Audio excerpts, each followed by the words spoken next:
everybody doesn't want to be fishing from a canoe. The exposure to nature is really critical for us. I'm going to give you a bit of a coffee talk this morning, tell you about why nature is good and how we're going to get nature in Manitoba. Hop out of the canoe and drink some coffee while the youngster here does a bit of fishing. You good, buddy? All right, here we go.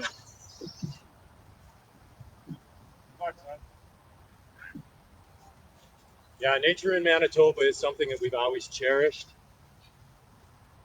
Coffee. The opportunity to have nature around us from the very early years has been something that Manitobans have appreciated. What we have right now happening, though, is that we have more people, we have more development, and the things that haven't kept pace with nature and wilderness around us, we haven't really had a vision of making sure that there's more nature. Back in 1991, we worked on a campaign to protect at least 12% of Manitoba, but that has fallen by the wayside in the last little while. When I was a youngster, before 91, let's say, when I was a youngster, there was wilderness around us. There was nature around us. Alex, you got to press the button. Can it still work? Mm-hmm. Sure it's going live on Facebook? Yeah? Yep, we're still going. Excellent. Good. Camera's acting up a little bit as we work through this new technology. When I was a kid, when we wanted to go camping, we would be able to go camping anywhere we wanted to. Hop in our case, it was a van to start. We camped in the back of the van. There were some little cots for us to sleep in. Then we progressed to a truck camper in the back of a 1984 Nissan, very small truck camper. We would drive all over Manitoba, and we would fish with a canoe or a little boat behind us. But we never had a problem with trying to book into campground reservations and wondering where, if we were going to have an opportunity to go to these places. There was enough campgrounds, there was enough nature around us that we could visit. Campgrounds in Manitoba, or provincial parks rather, were established in 1961.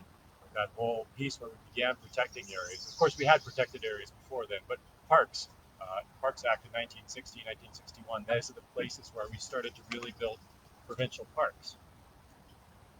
What we haven't had happen is a growth in provincial parks and campgrounds that has kept pace with the number of people that we have in Manitoba. Our population is growing. I believe we're at 1.3 million, or something bigger like that. Maybe it's not quite that large.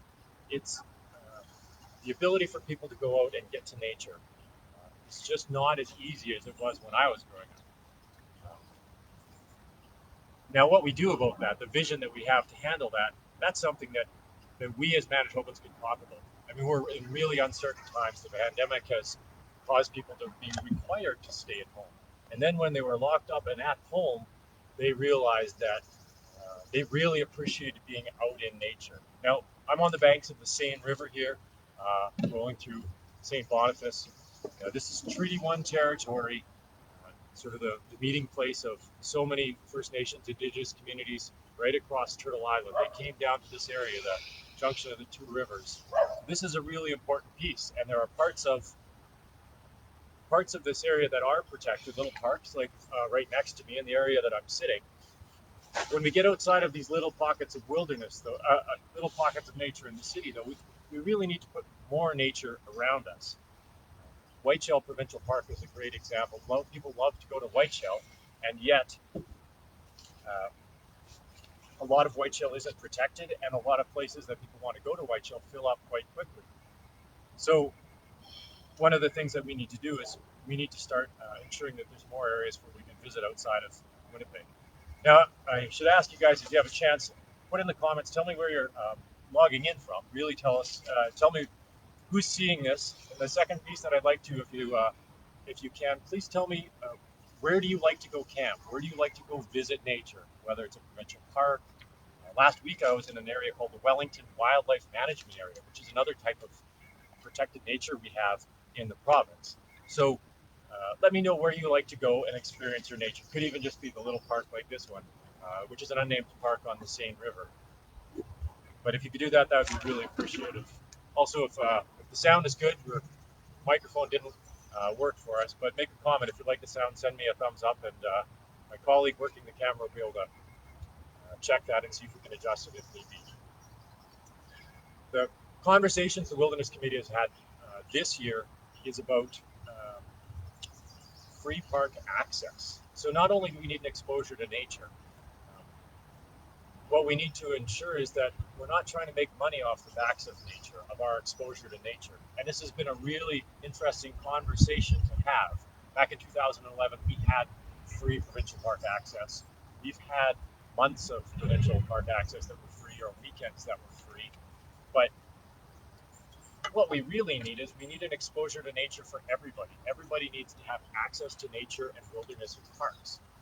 Now, there have been some uh, people ask, well, why is this important? I mean, a lot of people know it's for our peace of mind, right? It's our well-being, the enjoyment of floating in the boat with my son and Duck Mountain Provincial Park. He was having incredible time fishing for perch. The water was so clear in East Blue Lake, West Blue Lake, that he could see the little fish hitting his hook, little trout, little perch, and just the sheer joy of that. He tells me stories of it from 4 years ago, and I always going to remember that time and that enjoyment.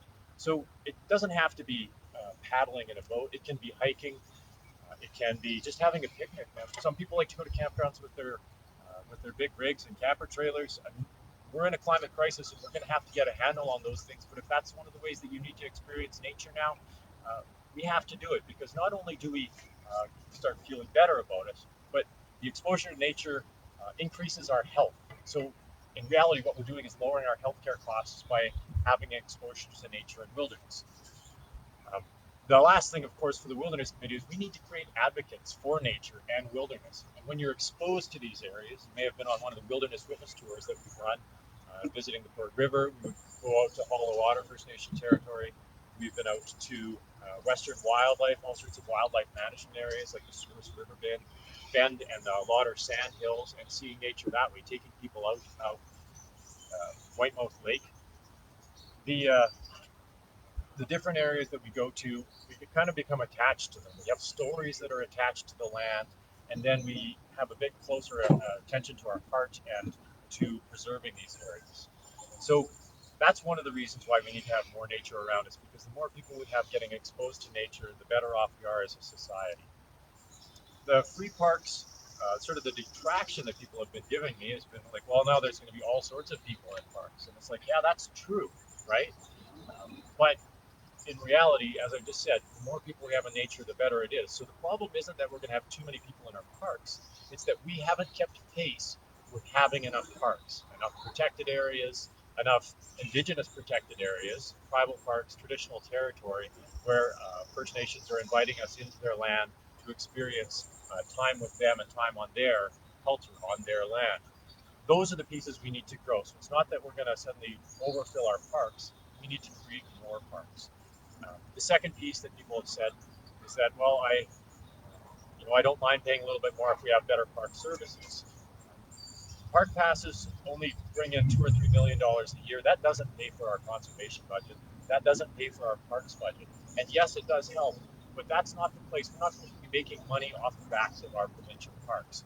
So if we do have extra money, if we're in a privileged position, such as myself, I can afford to buy my park pass, I'm okay buying my park pass, but that shouldn't be a barrier for other people. And we shouldn't think of it as a barrier. It's not a privilege to go to nature and wilderness. This is the thing that gives us life. Of course, I forgot to start my timer to see how far along I am there. I'm going to have to ask how far along I am, maybe 6 or 7 minutes in. As most people have heard me talk know that I could do this for 45 minutes to 3 hours, but I won't. We're going to try and get into questions, at about 15 minutes or 18 minutes, and hopefully we'll have some questions. If you do have a question about some of the things I'm talking about or opinion you want to voice, put it down in the comments, and as we get going here, I'll have a chance to answer some of those live for you. The exposure to parks, the ability to have more parks. The Liberal Party of Manitoba actually supported the Wilderness Committee's position to have free park access. They said, yeah, especially because we're in Manitoba's 150th birthday, this is a good time to have a celebration to get people out to nature. And during the COVID-19 pandemic, of course, we're not supposed to be traveling over the borders. We're supposed to be staying in Manitoba. This is the time. Have you been to Grass River Provincial Park and seen Reed Lake? Clearwater Lake Provincial Park. The lake is gorgeous. It is really so clear you can see the fish swimming in it. northern parts, going up the Interlake, the small one that my grandfather and his community helped establish, Watchmore on Lake Manitoba. My dad tells stories about, and I actually last year I looked at the rocks and he told me the stories about it, where you would have to go into the water and he would put a chain around a boulder and they would run the chain back up to the beach. Grandpa has it hooked up to his old John Deere tractor and they would drag these big boulders out so that you could swim at the beach. And those boulders still line the shore, the campground at Watchmore Provincial Park. So there are different places that you might want to visit, things that you might want to see. Now is the time to do it. But if we want to, in the future, not have this run-in where we can't get reservations at our campground, we really need to ask the government, tell the government that we need more parks, more protected areas, and more campgrounds. This is my Dad, You're the Best mug that I got for Father's Day. Father's Day for us would be going to Whiteshell Provincial Park with all of the cousins and uncles and aunts, a whole pack of Raiders and Nutmegulls and Nickels, and camp at Otter Falls. And the kids would run around and they would swim and we'd fish offshore. And but yeah, that was a Father's Day tradition. This mug is my Father's Day tradition. Hopefully the sound's still going when the video turns off there for us, because the camera has this trick where it wants to turn off every few minutes. So I think that people understand the need for nature, and they probably are. We're slowly realizing that we can ask for changes in our society. We've seen tremendous changes in the last little while, where the entire country shut down because of the pandemic for people's health, so we could stay home and stay safe. Our economy is changing quickly. Our inclusion, our adjustment to the racial injustices in our society, these changes are coming at us very quickly, and we can handle this. We can definitely do this. It gives us some thought. But one of the things when we talk about justice is the ecological support that we get, the things that nature gives us. Hasn't caught a fish yet, I'd say. The things that nature give us, those are essential for our survival, for our health. And so we should really push to have those things in our society. They should be part of all of our decision making. Right now, we know in Manitoba, I'll get into some of the nitty gritty. Before I go on there, I also want to mention that British Columbia as well had this exact same problem that Manitoba has had with their parks and their campgrounds and the registration. Now, BC was hit far harder than Manitoba in terms of the pandemic, and they realized that people were going to have to stay home, they're going to have to keep people out, and BC is quite a tourism destination. So they canceled all of the reservations in their campgrounds and opened it all up for people from BC only to go to these campgrounds. Well, as soon as they opened up the morning of course, the website crashed and people who wanted to book spots couldn't book spots. It's the same story that's happened in Manitoba however many different years in a row. What this says again is that there's a real thirst to be out in nature and wilderness and parks, and we have to recognize that it's not a fault of ours that we can't get out to nature. It's really decision makers and valuing nature and the things that make us healthy and give us give us joy in our life and give us the support so that we can handle the hard things like the pandemic and the changing economic situation and the racial injustice that we see. These things are hard for us, and nature, balance of nature and being out in nature is one of the things that will give us peace. So BC and Manitoba are very similar in that they just haven't prioritized nature enough. So I'm going to get a little bit into the policy sides of things. Now, on our website, we have a letter writing tool, so you can send a letter to the elected officials in Manitoba and tell them that you want free park access. There's some points you can read from this letter writing tool to decide which ones that you really like, put this into your own words, and send this off to our leaders and elected officials, because they're the ones who have to be thinking about this. All of the decision makers should have nature as a priority. If they decide to, say, bulldoze a forest in a provincial park so that they can do some mineral exploration for some private corporation from Vancouver, they should be looking at it going, I've been getting hundreds of letters from Manitobans saying, I really want industrial activity out of my parks. I want free park access. I want parks for people. I want our parks freed up freed up from industrial development. Elected officials have to take that into account. In 2018, when the Wilderness Committee broke the story of huge industrial destruction from mineral exploration inside Nopalming Provincial Park, we decided we wanted an official independent poll. We spent the money, and Probe Research asked the question of 1,000 Manitobans, very similar to all the polling they do in the province. They wrote a non-biased question for us, and they asked people if we should phase industrial activity out of provincial parks. And the answer was 70% of the people across the board, from males and females, it was urban and rural, it was old and young. 70% of Manitobans said yes, we should get industrial activity out of our provincial parks. There's other stories I could give you going back to 2008 when we finally had logging banned in provincial parks because of the hard work of our Wilderness Committee crew going door to door and the fact that Manitobans absolutely supported ending logging in parks. 23,000 letters were delivered to the Manitoba government that said get logging out of parks. They did most of it. We're still logging Duck Mountain Provincial Park, but in another 15, 16 months, we're going to be at the deadline where logging can end in Duck Mountain Provincial Park. So we can be asking right now, not only do we want our free parks, but we want them free from industrial development. We want them actually protected. The developments that we've seen, Duck Mountain Provincial Park is getting logging right now, and Nopalming Provincial Park is really feeling the effects of mineral exploration. More and more pieces of Nopalming have been claimed. Independent people, private entities coming in and saying, I now own this chunk of the provincial park and I get to be the decision maker here. That's horrific. 100 years ago, before we had parks, when Manitoba had this view of we're going to grow our economy by getting more people in here to destroy indigenous land and settle the area and build industrial development. And that was what was going on. But the concept of being able to go anywhere you want and stake mining claims is a 100-year-old process, and that's simply not the case. If there's minerals that need to be developed inside a provincial park, if we find a massive gold deposit, well, we don't have any need for gold. But if there's something valuable, the Manitoba government controls that, and the traditional territory, First Nations or Indigenous communities whose territory it is, they should be making the decision saying, do we value this area for nature or do we value this area for industrial activity? It shouldn't be in the hands of private corporations that are allowing to do these sort of things.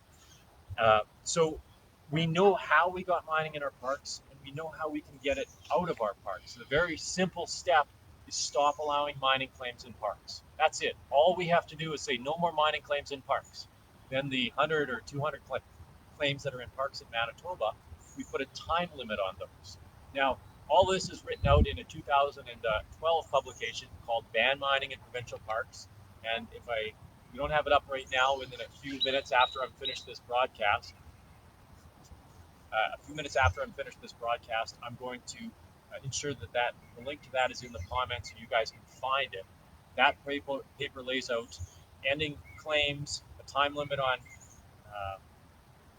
the claims. Once the claims are done and they've decided whether or not they're commercially viable and they want to proceed, then we go through the public comments and decide whether or not we want to destroy our park for mining or if we want to keep our park. The whole process is there. We know how to do this, and Manitobans want this. It's the elected officials in Manitoba, the government, are dragging their heels on this.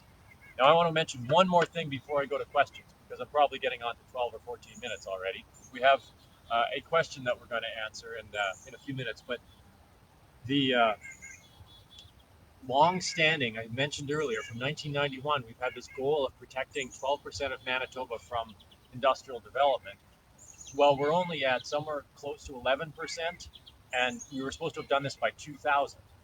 Now, the United Nations had a program across the world they ran for a decade that said we were going to get to 17% protected lands and waters in countries all over the world. Well, Manitoba didn't hit that goal, even though they had committed to it. The previous government, in 2015, committed to that. But Premier Pallister's government has not committed to a protected area goal. Not 12%, not 17%. We went through ministers, Cox, Squires. We have a new conservation and climate minister now who has made very few comments in public. She's just getting a handle on her file, I guess. But During this tenure, the government has eliminated the Protected Areas Initiative, a long-standing program, more than 100 different areas in Manitoba that they were looking at protecting. These areas were nominated by communities, by First Nations, by the mining industry. There was industrial processes. They said, yeah, this is an area we should protect that. But the Manitoba government has shelved all that. And again, Manitobans want more nature, they want more wilderness, they want more parks, and they want more protected areas that don't have industrial development. So the Manitoba government, Premier Palistry's government, is going against the will of Manitobans in his actions. His deregulation, the stopping of funding of environmental organizations, and eliminating this goal that we had of protecting more of Manitoba. It's a horrendous story to hear, and I would love for the government to explain themselves on why they've eliminated the protected areas. Minister Squires was never able to say that why she wasn't going to hit the 17% protected areas goal or even try for it. She said she supports it in Canada, but she doesn't support it in Manitoba, which means she expects other provinces and territories to carry the load for Manitoba. And that's wrong, and that's not leadership. But that's the type of leadership on the environment we're getting right now. Too much coffee. I'll go into a hard rant about the current state from the Manitoba government on the environment. There's no doubt that this is the worst government on the environment since the Filman era, since the pre-Filman era. So with that rant, maybe I've got a question there. Do you think you could read out the question for me? Yeah. We have a question from Sue, Yeah. and she wants to know how many campsites are available in Manitoba. That is a really good question, and off the top of my head, I can't tell you. There's a couple of different qualifiers there. Places like Riding Mountain, which is a national park, they got 600 campsites or something at Clear Lake or in the surrounding area. There's also private campgrounds, and there's also provincial parks. So there's different pieces. One of the things that we should look at is we should ensure that people within range of Winnipeg, within a few hours commute by bus or carpool or vehicle, that there are campgrounds that are available. And this vision isn't just something the Wilderness Committee has come up with. The previous government talked about this. They said we need to ensure that there's areas where Manitobans, where Winnipeggers can go out and see nature. We want to take the pressure off of Birds Hill Park and Whiteshell. We want to find other areas that Manitobans can go. The areas that Manitobans are going to go are going to be traditional territory. It's going to be the First Nations communities. We're going to have a hand in saying this is an area we would like to bring guests in to our territory, provide a bit of an opportunity, economic opportunity for us, but also a way to share the nature and wilderness that we have in our territory, the bits that are still in place. So, but it is a good question. We know that the numbers that are in place right now have not been sufficient. I guess that's what I can tell you. It's just noticing a crow comes down and into this elm, and most of these are Manitoba maple, riverbank forest that we're in here, but a crow is just coming in. Last night, it wasn't the helicopter that's doing spray for caterpillars that was going over. What we were hearing was the red-eyed vireo. I was hoping that we would be able to hear it while I was doing a broadcast today, but we're not hearing it right now. Wonderful sound, really rings out clear. You can never see them, they're in the tops of the trees, but they sound wonderful. So I hear we've got a couple more questions. What's another question? So from Laura, we have you seen the contract with the Texas company? How long is it for? And has the government explained itself? That's a really good question. So the Wilderness Committee, of course, is an environmental organization. The contract with the Texas company that's being referred to is that when our provincial park passes moved online, under the cover of a pandemic, unfortunately, the government contracted out a Texas company to book our provincial park passes and our fishing licenses. So we didn't find a Manitoba company. We didn't find a Canadian company. We're sending these jobs down to Texas, and this is a deer. Let's see if Alex can zoom this up. Maybe I'll even help her. Yeah, you should help. All right, operating the camera. So, standing in the forest, right in there, is a deer. Can you still see it, North? Well, it looks like it's standing behind the trees, unfortunately, right now. I think everybody got to see it behind you, though. They had a good view for a second there. Excellent. All right. Well, I'm going to zoom back out to about here where I think I was. Good. Take a seat in my chair again. So we have, the last time I heard a study, we have 1,000 deer living, white-tailed deer living in the city of Winnipeg. They're very adapted. They're kind of an invasive species. White-tailed deer and Canada geese are really able to adapt to Manitobans. Am I too low in the frame, or we're doing good? No, we're fine. Okay, excellent. So we have deer. There's prints right in front of me. There were prints across my garden this morning, and something ate the tops of my strawberries.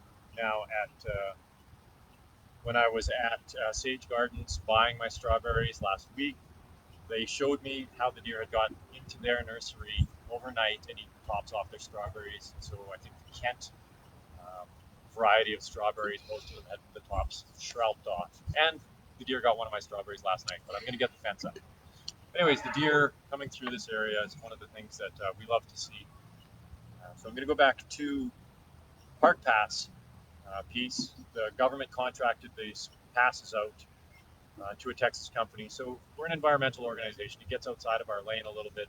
I don't know what the contract was. I know that the opposition and the Liberals in the Manitoba legislature were asking questions, but because of the fact the question period has been abbreviated, and I believe they've canceled sittings until October, that's not democratic performance at all. That's a real slight to Manitobans. But Premier Pallister, as he did during the election, to talk on environmental issues, he's hiding from these things again, and that's just a terrible way to run the province. So we don't know exactly whether or not the contract was properly tendered.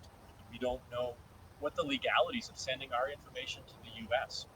My driver's license being sent to the U.S. so that I can log in to buy my fishing license. And the other piece about this contract, every single transaction costs $4.50. If you want to buy a $5 park pass, you add $4.50 onto it. So it's a 90% increase, and that's not the direction we need to go. We need to free up exposure to nature. We don't need to put more barriers in to nature. So that's the one question. Didn't quite give you all the answer, but I know that both the NDP and the Liberals had mentioned that they are looking into this. And one of the reasons they're looking into it, of course, is because people went through the website, the Wilderness Committee's website, and sent letters into those elected officials saying, we don't like the way that this new park pass system is rolling out. So every time you go to our website and log in and send a letter, pardon me, not log on, but send a letter to our elected officials, you're really pushing democracy, and you're also pushing the values of nature onto our elected officials. And we have to continue that. It's a very powerful piece. Did you say there was another question for me, Al? Yeah, there's one more, and that is from Elizabeth. And she says, does the government have any plans for any new protected areas at this time? And are any of those that were nominated previously? Yeah, so we haven't been invited to speak to the Conservation and Climate Minister, which is not surprising, although Minister Squires had promised us we were going to do quarterly meetings.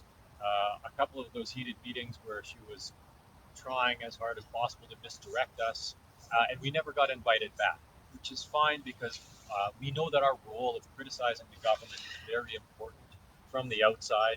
We don't sit at the table with them and negotiate. So what we do know is that the entirety of the body of work that was the Protected Areas Initiative has been eliminated from the website. So I'm going to add in the comments the map that showed over 100 different areas across the province. And this is a map that I downloaded before they eliminated all of this, which unfortunately is part of the Wilderness Committee's required watchdog work. We have to hold these things up, put them out in public so the government is held to account by the media or by the public in certain situations. The protected areas piece on mining, I'm just going to mention briefly. We found an illegal mining claim inside protected habitat in Nopalming Provincial Park. It's kind of like a redundant statement to say a protected area inside a park, except that Manitoba has this horrible problem where we have a bunch of areas inside parks that aren't protected.